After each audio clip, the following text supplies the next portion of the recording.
Estimados hermanos de la Iglesia de Dios, bienvenidos. Vamos a tener un estudio sobre la lección del día sábado 30 de noviembre de 2024. Voy a hacer mis comentarios. Esta lección se titula Leveo, Simón el Cananita, Judas Iscariote y Matías. La lectura bíblica se encuentra en Juan 13 del 1 al 38. En la lectura bíblica se relata el amor de Jesús por los suyos hasta el fin. Él sabía que su hora de morir había llegado y sería traicionado por Judas.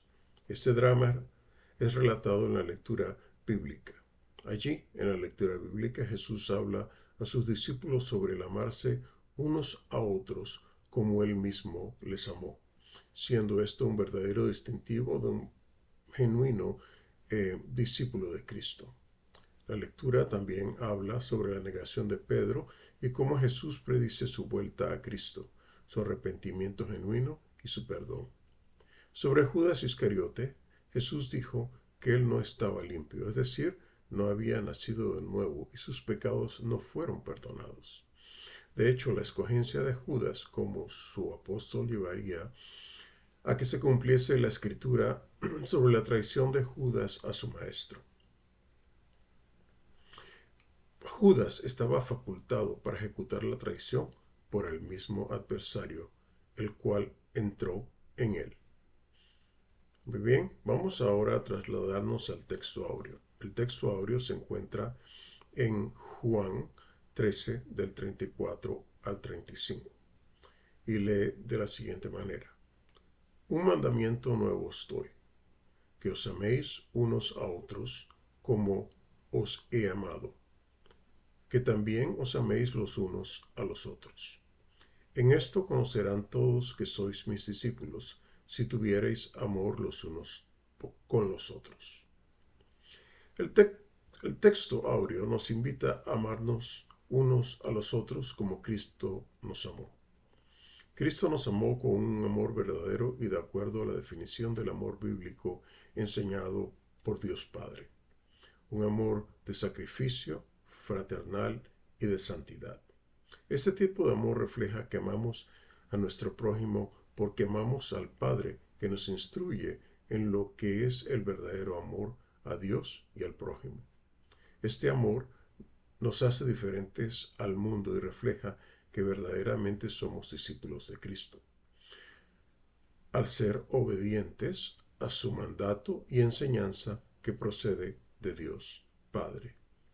Es importante notar que con este texto áureo vemos aquí lo que sucedió con Judas Iscariote, que Judas Iscariote no tenía un amor verdadero por su prójimo y por eso él pudo ser poseído por Satanás y traicionar a Cristo. Vamos ahora a las preguntas. La primera pregunta dice, sabemos que Leveo tenía por sobrenombre Tadeo. Véase Mateo 10:3. ¿Con qué otro nombre pudo haber sido conocido? Dice aquí Juan 14:22 y Lucas 6:16. Voy a leer nada más Mateo 10:3 y luego hago mi comentario de esta pregunta. Mateo 10:3. Felipe y Bartolomé, Tomás y Mateo el publicano, Jacobo hijo de Alfeo y Leveo por sobrenombre Tadeo. Sabemos que Leveo tenía el sobrenombre de Tadeo, pero se lo pudo haber conocido como Judas o Judas hermano de Jacobo.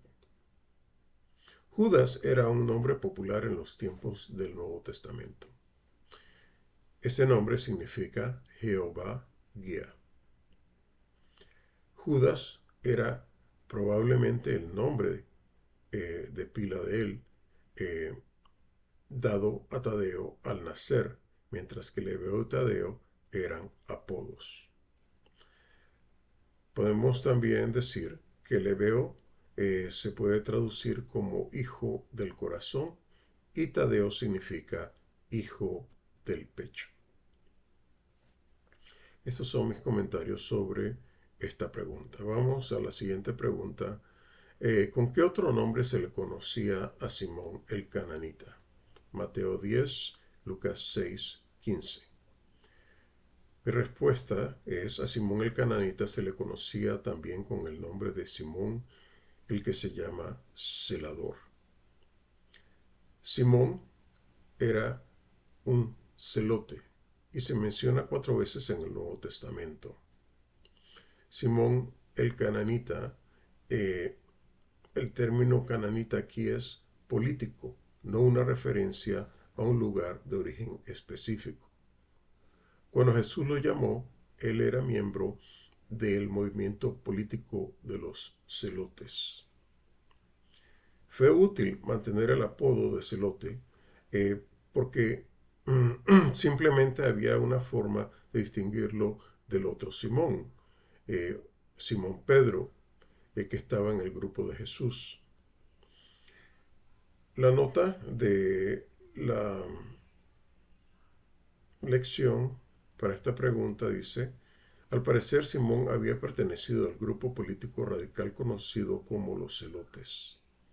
Este grupo estaba en oposición a Herodes.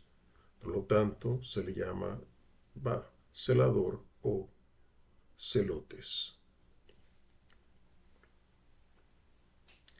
En sí, los celotes eran un partido que luchaba por la independencia de los judíos y por librarse del dominio romano. Esperaban lograr esto incitando al pueblo a la rebelión, expulsando a los romanos de Israel y estableciendo una teocracia mosaica. También eran conocidos por atacar a los judíos que simpatizaban con Roma. Esto pues concluye mi comentario sobre esta pregunta también. Vamos a la pregunta número 3. Dice: ¿cuál era la función de Judas Iscariote entre los 12 apóstoles? Juan 13:29. Dice: como tercero era el grupo, era honesto. Juan 12 del 4 al 6. Judas Iscariote era el tesorero del grupo, pero era un ladrón, por tanto, no era un discípulo honesto. Cuarta pregunta: ¿qué tan codicioso era Judas? Mateo 26 del 14 al 16, Lucas 22 del 3 al 6. Judas Iscariote era codicioso de más. No le importaba entregar a su maestro, ni le importó en su momento entregar a su maestro, con el fin de recibir dinero. Judas terminó entregando a Jesús por 30 piezas de plata. El apellido Iscariote se cree que se refiere a Keriot, una región o ciudad de Judea.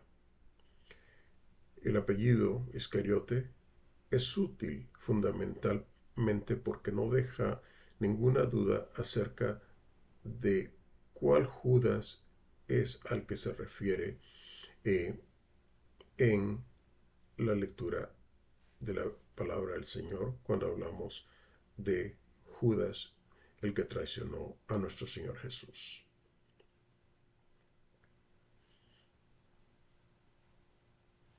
Vamos a la pregunta quinta. Dice: ¿cuál fue la causa por la cual Judas traicionó a Jesús? Juan 13, 2, 13, 26 al 27. Mi comentario es que Satanás fue la causa fundamental que llevó a Judas a traicionar a su maestro. Satanás se metió en el corazón de Judas para que entregara a Jesús a los príncipes y a los sacerdotes. Pero, habiendo Satanás entrado en él, tras el bocado del pan mojado dado por Cristo, él partió para entregar a su maestro y consumar la traición. Sexta pregunta: después que Judas traicionó a Jesús con un beso, Lucas 22:48, ¿qué hizo? Mateo 27, del 3 al 4. Después de traicionar a Jesús con un beso, Judas, sabiendo que era condenado por su traición, volvió arrepentido las 30 piezas de plata a los príncipes de los sacerdotes y a los ancianos, diciendo a ellos: yo he pecado entregando la sangre inocente. Séptima pregunta. Aunque Judas se arrepintió, ¿se perdió? Mateo 27:5, Hechos 1:18, Juan 17:12. Judas, a pesar de su arrepentimiento, se perdió. Podemos enumerar algunas cosas que llevaron a su condena y perdición. Lo primero, el derramamiento de sangre inocente. Esto es cosa que aborrece Dios y no tiene a nadie como inocente por la muerte de los inocentes. Ejemplo de ello es el caso de Caín y Abel, donde Caín mató a su hermano Abel y Caín fue condenado por Dios. Lo segundo, Judas se ahorcó.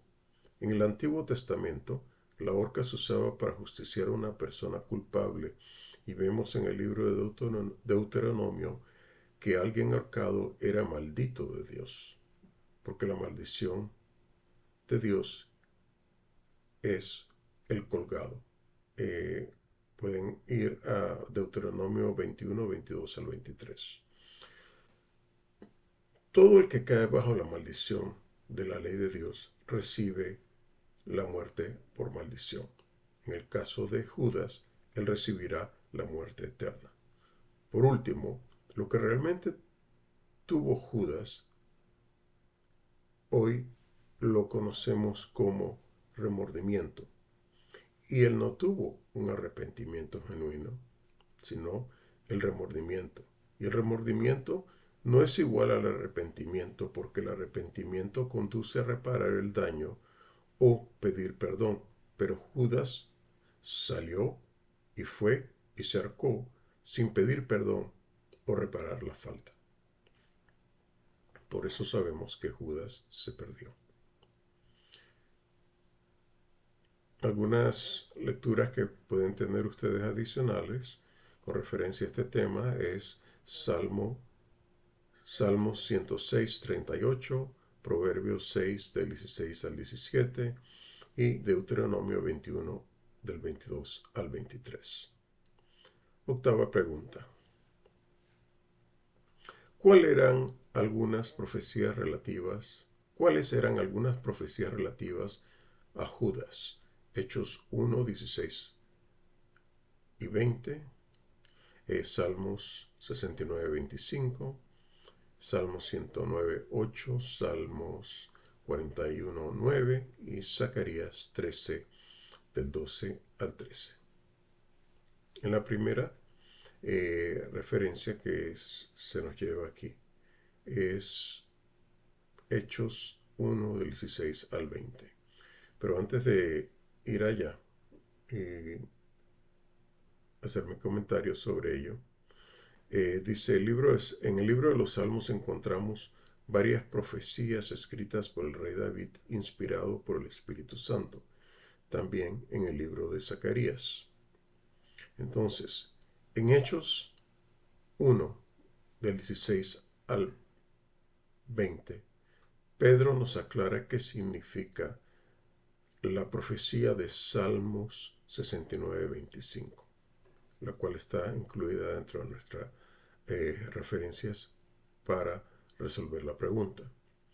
Salmos 29, 25 se cumplió en Judas, siendo guía de los que prendieron a Jesús.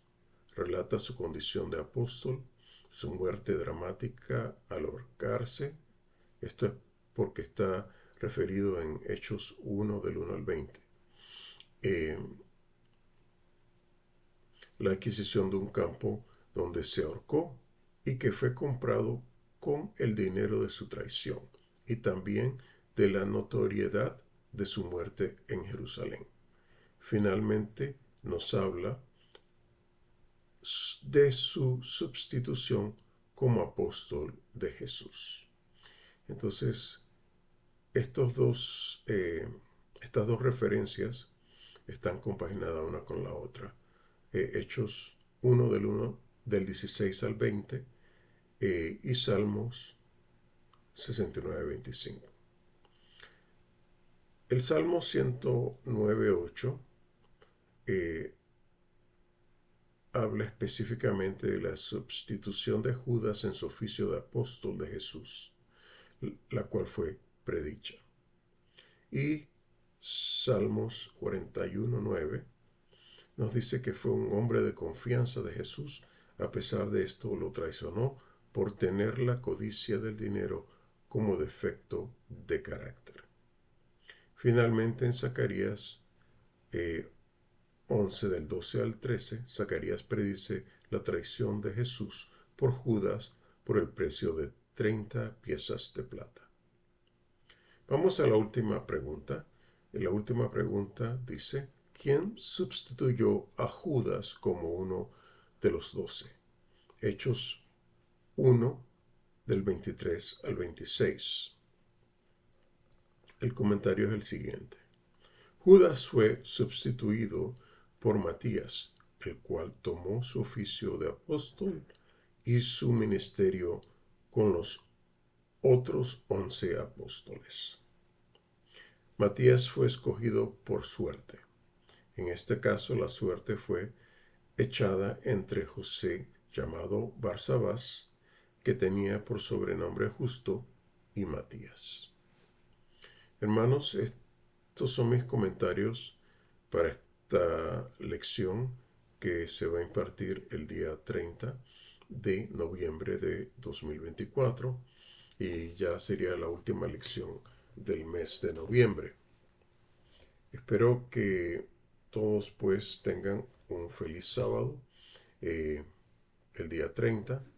Desde aquí, de mi lugar, aquí en Panamá, les deseamos a todos ustedes, a donde quiera que se encuentren, un paz a vosotros. Bendiciones.